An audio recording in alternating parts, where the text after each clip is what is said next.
Hi, my name's Daniel, and I'll be talking about sweet taste buds and how we can temporarily modify them.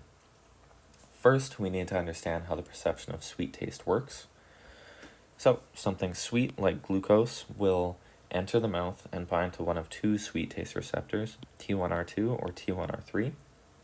The binding to these sites will activate a G protein, which will then activate phospholipase and IP3.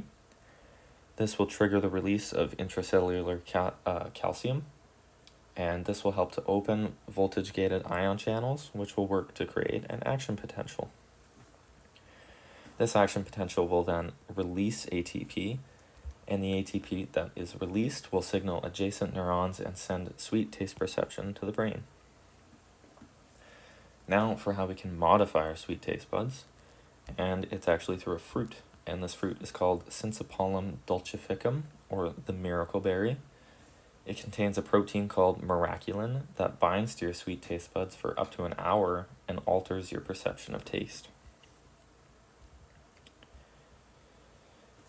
When bound to the sweet taste receptors at a neutral pH, miraculin is deactivated and the consumption of neutral sweet foods is actually greatly diminished.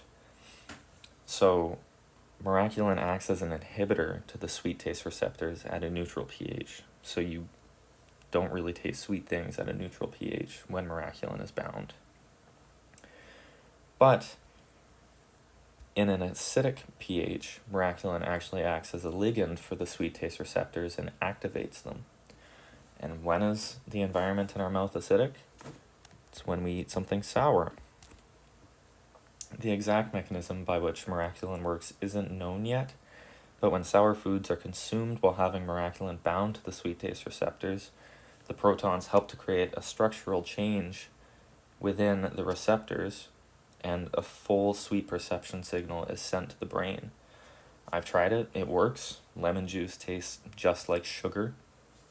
And my question for you guys is, do you have or know any other way that our perception of taste can be modified?